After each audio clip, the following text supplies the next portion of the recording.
Let's talk about Cheech and Chong, the last movie. Sure, why not? Is it really the last movie? Probably, I would think, Because Tommy just turned 150. he's only 86. Well, 86, minus 100.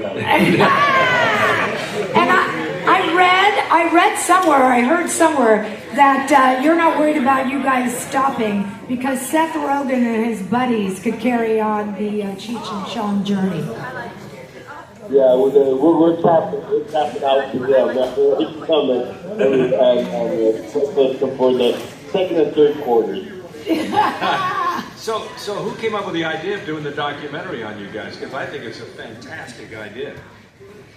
It was a guy named Dave Michelle and Tommy's daughter, Robbie Chong. Dave's not here. He's not here, man. Dave's not here. We're not letting him speak. He's on his way to El Salvador. Don't you get deported, man. We can't. I'm going to try not to. I want to be imported. You're one of the great imports. You really are. So you guys got together for the first. You and Tommy got together for the first time in Vancouver, British Columbia. Am I right on that? That's right. So, I was deported there. You don't want him back. How did you guys meet? Did you know each other before you hooked up in Vancouver, or what happened? No, I was living there and working there, and he's Canadian. He's from there, and so he had this improv group. He started in a topless bar in Chinatown in Vancouver, and I heard about it from my friend, and he said it would be good if we met. So we did, and it was good. So what was that first meeting like? Did you guys, Well, we both looked at each other and kind of were not regular looking, and we all both thought at the same time, what is this guy? I thought he was a Mongolian biker or something. That's kind of look like that. He does, right? Yeah. So were you cracking each other up in that first meeting?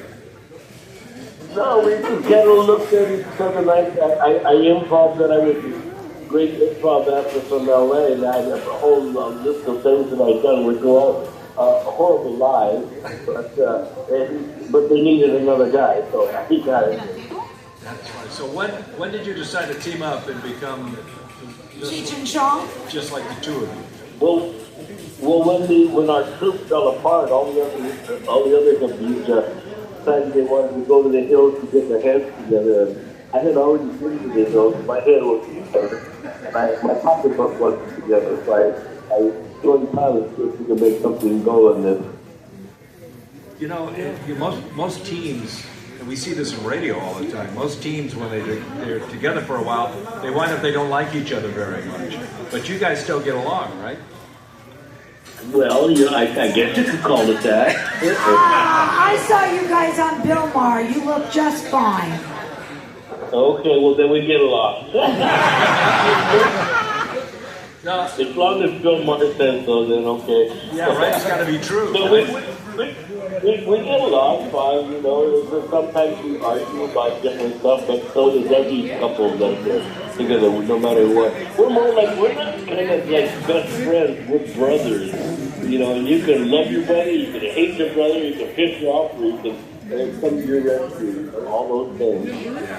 So because if you're too tight, then there's a lot of love, then there's a lot of hate coming around the corner, right? But if you just you want to speak the truth to each other all the time, so that makes sense. So when you guys got together and you started blowing up, I mean, how big were Cheech and Chong at your absolute peak as partners? You guys were opening for the Rolling Stones. I mean,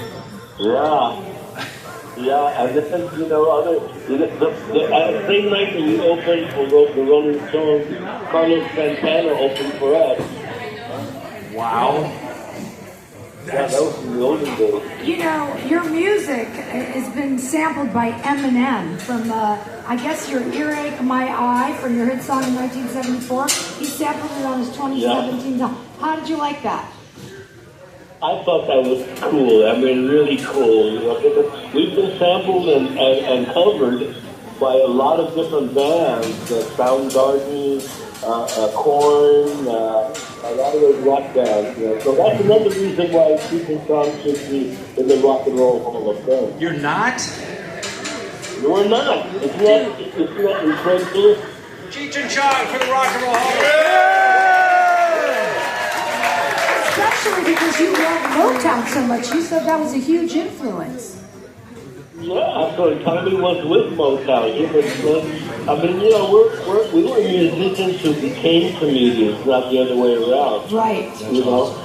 You know, in some of your... Can you know that the lowrider thing for a little bit? It's hard to hear. Yeah, could you turn that down, Larry? We're working with him. He's just breaking into the business. Can you put it like medium rider or like low rider?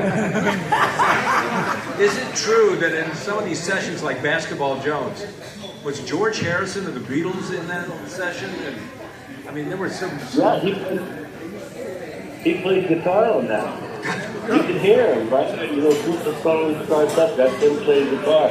He had like Terrence McDonald, Carole King played on it, Klaus Bormann, God, I can't remember. Everybody they were all in the studio next door, and Lou came and got them.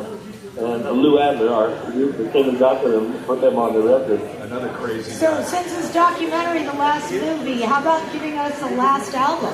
How about doing another album, you guys? Well, that would be good. We could fight over that instead of movies. Exactly. So the Cheech and Chong's last movie has been in theaters and is out there. Yeah.